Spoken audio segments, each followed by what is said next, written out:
Masama pa rin ang loob ni Elizabeth sa kanya. Sinubukan niya itong kausapin pero hindi siya kinikibo. Umiiyak pa rin ito pero walang boses. Kaya naman nakaramdam siya ng awa sa anak. Sa tuwing nakikita niya itong nagpapahid ng luha sa mga mata, ay parang hinahati sa dalawa ang puso niya. Ate, ayaw pa rin po kumain ni Elizabeth, sumbong sa kanya ni Mimay. Inutusan niya kasi ito na sa kanilang kwarto pakainin ang alaga nito. Bakas sa mukha nito ang pag-aalala sa anak niya. Itinigil niya ang ginagawa. Kasalukuyang nasa sala siya, at ni-review ang mga report sa bagong kumpanya na papasukan niya. Nasaan ang pagkain niya? Tanong niya rito. Iniwan ko po sa kwarto. Tumayo siya. Ako na ang magpapakain sa kanya. Pinuntahan nga niya sa kwarto ang anak. Hindi pa rin ito ginagalaw ang pagkain. Elizabeth anak, sabi niya at naupo sa gilid ng kama. Gusto mo bang si mommy na ang magpakain sa'yo? Ayoko pong kumain, malumanay nitong sabi. Tumagilid ito ng higa patalikod sa kanya. Huminga siya ng malalim. Alam mo bang nalulungkot ang mommy, kapag nakikita kitang nagkakaganyan? Gusto ko lang naman po makasama ang daddy ko. Humihikbing sabi nito. Gusto ko lang naman po maranasan magkaroon ng daddy, kagaya ng mga classmate ko sa school. Para hindi na rin po nila ako tuksuhin na anak ako sa buho. Napapikit si Kathy ng mga mata. Anak, marami ka pang hindi nalalaman tungkol sa daddy mo. Masyado ka pang bata para maunawaan ang sitwasyon namin ng iyong ama. Hinagod niya ang likod ng anak. Narito naman ako, mahal na mahal kita anak. Mahal din ba ako ng daddy ko? Humarap ito sa kanya. Mugto na ang mga mata nito sa maghapong kaiyak. Oo naman anak, mabilis niyang sagot. Mahal na mahal ka niya. Ang sabi niya sakin, hindi raw siya ang daddy ko. Hindi nga rin niya alam ang pangalan ko, may hinampong turan nito. Bumangon ito at naupo upang yamakap sa kanya. Pero kahit ganoon si daddy, love ko pa rin siya. Madiing nakagat niya ang ibabang labi. Mommy, gusto ko po ulit makita si daddy, hiling nito sa kanya. Please, hayaan mo anak, magkikita ulit kayo ng daddy mo. Pagpapalubag loob niya sa anak. Kahit nangawala pa naman sa plano niya na ipagtapat kay Elmo ang tungkol sa anak nila. Tumangala sa kanya ang anak. Bakas sa mukha nito ang tuwa. Promise. Nakangiting tumango siya. Malamig na ang pagkain mo. Pag-iiba niya ng usapan. Bumaba na muna tayo, iinitan ko ang pagkain mo. Naglalambing na nagpabuhat sa kanya ang anak. I'm sorry mommy. Pinisil niya ang tungki ng ilong nito. We love you anak. Dinala niya sa dining area ang anak. Pinagmasdan niya ito habang maganang kumakain. Ngunit naglalakbay sa kung saan ang kanyang isip. May anak na si Kathy. Ulit ni Pamela sa sinabi ni Elmo. Kasalukuyang nasa balkonahe sila. Yes ma, sagot ni Elmo sa ina. Tinawag niya akong daddy, at malakas ang kutob ko na anak namin si Elizabeth. Elizabeth. Tila may naalala si Pamela sa pangalang binanggit ng anak. Elizabeth, ang pangalan ng anak ni Kathy ma, iba ang pakiramdam ko nang yakapin ako ng bata. Iyong tinatawag na lukso ng dugo. Nagkausap ba kayo ni Kathy? Hindi nga, ma, iniling ang ulo na sagot ni Elmo sa ina. Sinubukan kong habulin ang kotseng sinasakyan nila, ngunit hindi ko na ito naabutan, kailangan kong makita si Kathy, marami kaming dapat pag-usapan. Gusto ko rin siyang makita, wika ni Pamela. Ma, gusto kong humingi ng tawad sa kanya. Ako ang dahilan kung bakit umalis siya. Gusto ko rin malaman niya na pareho kami ng nararamdaman, na mahal ko rin siya. Anak, 7 years na ang lumipas. Hindi na teenager si Kathy. Tingin mo ba hindi nagbago ang feelings niya para sa'yo? Tila may anghel na dumaan, dahil biglang natahimik si Elmo. Nahulog siya sa malalim na pag-iisip. Harapan niyang tinanggihan ang pag-ibig sa kanya ni Kathy. Alam niyang labis itong nasaktan, nang ipamuko niya rito na si Monica ang mahal niya, at ang babaeng gusto niyang pakasalan. Nanlumo siya. Ang dati nitong pag-ibig para sa kanya, ay baka napalitan na ng galit at puot. Anak, puna ni Pamela sa pananahimik nito. Sakali mang nawala na ang pagmamahal sa akin ni Kathy, gagawin ko ang lahat para maibalik iyon. Paano kung may iba na siyang mahal? Paano kung may nobyo na siya, o baka nga may asawa na siya? Masasaktan ako ma, matapat niyang sagot. Kaya nga kailangang makita ko ulit siya, gusto kong malaman kung ano ang nangyari sa kanya sa lumipas na 7 taon. Gusto ko rin malaman kung anak ko ba o hindi si Elizabeth. Coincidence, pero kapangalan ng anak ni Kathy ang batang nakilala ko sa Santa Ana, kwento ni Pamela sa anak. Nakarating ka sa Santa Ana. Anong ginawa mo roon ma? Asisa niya sa ina. Attend ng birthday party ng aking amiga. Kasama ko ang kapatid mo. Hindi mo alam dahil abala ka sa paghahanap kay Kathy, sagot nito. May nadaanan kasi kaming isang restaurant na may nakasulat sa karatula na Kathy Restaurant. Kinutuban ako na baka pagmamay-ari yun ni Kathy, kaya naman pinuntahan namin ng kapatid mo. May nakita akong isang batang babae, na nagngangalang Elizabeth. Hindi ko kayang ipaliwanag ang naramdaman ko that time, nang makita ko ang bata. Kaya nga kinuhanan ko siya ng litrato. Gamit ang aking cellphone. Nakasave pa ba sa phone gallery mo ang picture ng batang sinasabi mo M? Tanong niya sa ina. Bigla siyang nagka-interest na makita ang mukha ng batang nakita ng kanyang ina. Oo, sagot naman ng kanyang ina. Tumayo ito. Sandali lang, kukunin ko sa aking silid ang cellphone ko. Naiwan mag-isa sa sala si Elmo. Saktong dumating naman ang kapatid niya galing trabaho, nang makabalik sa salas ang ina. Ipinakita ni Pamela kay Elmo ang picture ng batang nakilala nito sa Santa Ana. Nakitingin na rin si Erson. O diba, yan yung batang babae na nakita natin sa restaurant sa Santa Ana. Wika ni Erson nang makita ang larawan ng bata. Nanlaki ang mga mata ni Elmo. Nang mapagmasdang mabuti ang mukha ng batang nasa larawan. Ma, si Elizabeth ito. Siya ang anak ni Kathy. Bulalas niya. Anak ni Kathy ang batang yan. Panabay ng mag-ina, Pamela at Erson. Nagkatinginan pa ang mga ito. Oo ma, aniya. Anak siya ni Kathy at malakas ang kutob kong anak naming dalawa si Elizabeth. Biglang naiyak si Pamela sa nalaman. Mabilis naman itong niyakap ni Elmo. Kaya pala iba ang pakiramdam ko, noong una ko siyang makita, tukoy ni Pamela sa bata. Paano mo naman nasabi na anak ni Kathy ang batang yan, kuya? Tanong sa kanya ng kapatid. Siguro tadhana na ang gumawa ng paraan, na muli kaming magkita ni Kathy. Ibig mong sabihin, nakita mo na siya. Tumango siya. Habang nasa mall ako kanina, may biglang lumapit sa akin na batang babae, at iyon nga ay si Elizabeth. Niyakap niya ako ng mahigpit at tinawag na daddy. Nabigla ako, naisip ko na baka kamukha ko lang ang ama ng bata. But to my surprise, napag-alaman kong si Kathy ang ina ng bata. Hindi makapaniwala sa narinig si Erson. Tinanong ko si Kathy kung ako ba ang ama ni Elizabeth, pero hindi niya sinagot ang tanong ko. Malungkot niyang sabi, gusto ko sana siyang makausap, pero tinalikuran na niya ako. Malamang, galit pa rin siya sa akin magpahanggang ngayon. 7 taon na hindi kayo nagkita ni Kathy, tapos malalaman mong may anak pala kayo. Isipin mo na lang, 18 years old lang si Kathy nang umalis sa bahay natin. Batang-bata pa para maging isang ina. Hindi natin alam kung ano ang hirap na dinanas niya sa 7 taon na iyon, kung paano niyang nakayanan na buhayin mag-isa ang inyong anak.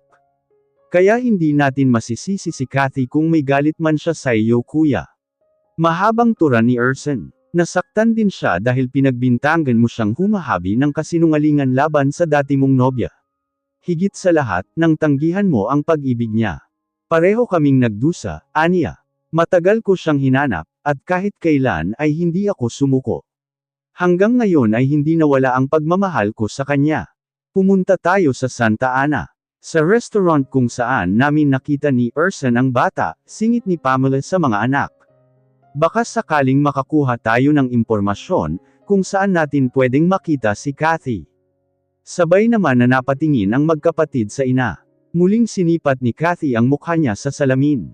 Nang makontento sa kanyang ayos, tumayo siya sa harap ng dresser, at pinagmasdan ang sarili sa suot niyang office uniform. Bagay sa proporsyonadong katawan niya ang suot na skirt at blouse, na nakapailalim sa kanyang trailblazer. Manipis lang ang make-up na inilagay niya sa kanyang mukha. Dati-rati ay asiwa siyang gumamit ng anumang kolorete sa kanyang mukha. Pakiramdam niya kasi nangangati ang balat niya. Pero dahil required iyon sa kumpanya na pinagtatrabahuan niya, naobliga siyang gumamit yun. Basa pa ang lagpas balikat niyang buhok, kaya hinayaan niyang nakalugay ito. Muli siyang humarap sa salamin, bago isinukbit sa kanyang balikat ang shoulder bag. Pagkway bumaba na siya sa unang palapag. Naabutan niya si Mime na naglilinis sa salas. Ate, ano bang kulay ng kurtina ang gusto mo ipalit natin sa mga ito? Tanong nito, habang inaalis ang mga nakalagay na drop areas sa mga bintana. Mime, hindi mo naman kailangan gawin yan, saway ni Kathy sa dalagita. Si Elizabeth lang ang kailangan mong intindihin. Bakasyon naman sila ngayon ate. Mahimbing pang natutulog ang aking alaga. Hindi kasi ako sanay na walang ginagawa, sagot naman nito. Okay, hayaan mo dadagdagan ko na lang ang sahod mo ngayong buwan. Nako, huwag na po, mabilis nitong tanggi. Hindi naman naalagain si Elizabeth, hayaan nyo na lamang po ako na maglinis. Hindi naman po kalakihan itong bahay, kaya kayang-kaya ko po itong linisin. Seryoso akong dadagdagan ko ang sahod mo, ngiting sabi niya. Basta, ang bilin ko sayo, huwag mo pababayaan si Elizabeth. Maya-maya ay gising na ang batang iyon. Nakapagluto na ako, sabay na kayong mag-almusal. Opo ate, anito? Ate, anong kulay po ng kurtina ang gusto mong ilagay ko? Yung cream na lang, tugon niya. Para lumiwanag namang tingnan itong bahay. Para kahit mainit, maaliwalas pa rin ang loob ng bahay. Palagay ko'y tama ka ate. Sang-ayon din ito. Bago siya lumabas ng bahay, ay muli niyang pinaalalahanan ang dalagita na huwag pababayaan ang alaga nito. Napasulyap siya sa suot na relo. 8:00 ang pasok niya, at may 1 oras pa siya. Dumaan na muna siya sa bahay ni Aling Lara. Naabutan niya itong nagwawalis sa bakuran nito. Magandang umaga po Aling Lara, nakangitang bati niya rito. Ikaw pala Kathy, nakangiting bungad nito sa kanya. Sinipat nito ang kabuuan niya. Abay bagay na bagay sa'yo ang suot mong uniforme sa bago mong trabaho. Salamat po, ngiting sagot niya. May kailangan ka ba at napadaan ka? Asisa nito sa kanya. Iaabot ko lang po ang bayad ko sa upa ng bahay, dinukot niya ang kanyang wallet sa bag at kumuha ng pera, saka iniabot dito. Naku labis naman yata itong ibinigay mo. Saglit pa ay binilang nito ang ibinigay niya. Aling Lara, pinalabisan ko po talaga yan, nangingiting sabi niya rito. Kung tutuusin ay kulang pa iyan sa mga naitulong mo sa amin ni Elizabeth. Hindi mo naman kailangang bayaran ang mga naitulong ko sa iyo, sabi naman nito. Ibinalik ni Aling Lara sa kanya ang sobra sa perang binigay niya. Hindi niya iyon kinuha, bigay ko po sa inyo yan, aniya. Bumili ho kayo ng damit, masyado ninyong tinitipid ang sarili nyo. Baka hindi na talaga kayo makapag-asawa niyan. Nako, para namang makakapag-asawa pa nga ako ng lagay na ito, protesta nito. Maganda pa rin naman ho kayo batang ito at nambola pa. Hala, lumakad ka na nga at baka mahanjinan ng utak ko mamaya hindi na ako mabutan dito ng anak ko. Mabalitaan mo na lang, nagtanan na ako. Napahagik-hak si Kathy sa sinabi ni Aling Lara. Aling Lara, hindi na ho bagay sa inyo ang tanan. Wala na hong pipigil sa iyo, papayagan na raw ni Bibot ang kahit na sinong lalaking magtangkang manligaw sa iyo. Napatawa si Aling Lara. Hay, manungang tigilan mo na akong bata ka. Ikaw ang mag-asawa na. Nakalimutan nyo na yatang wala naman akong boyfriend. Ko, sa ganda mong yan. Tiyak akong madami ang magtatangkang manligaw sa iyo sa bagong kumpanyang pagtatrabahuan mo. Wala pa akong panahon sa mga ganyang bagay. Mas priority ko ang anak ko. Totoo ang sinabi niya. Ni minsan ay hindi sumagi sa isip niya na subukang magmahal muli. Para bang ang puso niya ay naiwan sa tagig. Sa lalaking una niyang inibig. Hala, lumakad ka na at baka malate ka pa sa iyong trabaho, narinig niyang sabi ni Aling Lara. Muling hinagilap nito ang walis, at ipinagpatuloy ang naudlot na gawain nito kanina. Sige po, maiwan ko na po kayo, paalam niya rito. Mag-iingat ka, kumaway pa ito sa kanya, at nagpasalamat sa perang binigay niya rito. 3:00 na ng hapon, ay sub-sub pa rin si Kathy sa kanyang trabaho. Simula pa 10:00 ng umaga, ay nagkulong na siya sa kanyang opisina, at halos walang tayuan. Doon na rin siya kumain ng lunch, dahil hindi niya maiwanan ang ginagawa niyang report. Ang pinalitan niya kasing dating accountant payable sa kumpanyang iyon, ay biglaan ang ginawang pag-resign. Kaya naman siya na ang gumawa sa mga naiwanan nitong trabaho.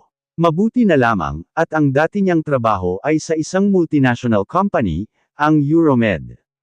At na-assign siya sa accounting department. Kaya naman hindi siya gaanong nahirapan sa bago niyang trabaho ngayon. Uuwian na. Tama na iyan. May bukas pa. Gulat na napalingon si Kathy, sapo ang dibdib. Ang nailanganan niya ay si Miss Francine Avella. She is the eldest daughter of business tycoon Mr. Frederico Avella. Miss Francine Avella was the president and chief executive officer sa kumpanya. Tumayo sa gilid niya ang CEO ng company. Tila pinag-aaralan ang ginagawa niyang report. Nakaramdam siya ng tensyon, pero hindi siya nagpahalata. First day niya sa trabaho, kaya gusto niyang mapatunayan na karapat-dapat siya sa ibinigay sa kanyang posisyon. Laking pasalamat niya, nang tumunog ang cellphone nito. Nakahinga siya ng maluwang, nang umalis na ito sa tabi niya. Kailangan na niyang tapusin ang ginagawa, at dadaan pa siya sa Kathy Restaurant. Sa umaga ay si Bebot ang nagmamanage ng restaurant, at sa hapon hanggang alas 8 ng gabi ay siya naman ang namamahala nito. Muling tiningnan ni Kathy ang oras, 3:45 na at maayos niyang natapos ang kanyang unang araw sa trabaho. Isa iyong accomplish sa kanya. Hindi rin narag o stressed ang pakiramdam niya, bagkus ay relieved pa nga siya dahil natuwa sa kanya ang kanilang boss. Dahil madali raw niyang napag-aralan ang tungkulin niya sa trabaho, na hindi na kinakailangan ng supervision. Nang tuluyan ng maging blanko ang computer screen, ay kinuha na niya ang bag at tumayo.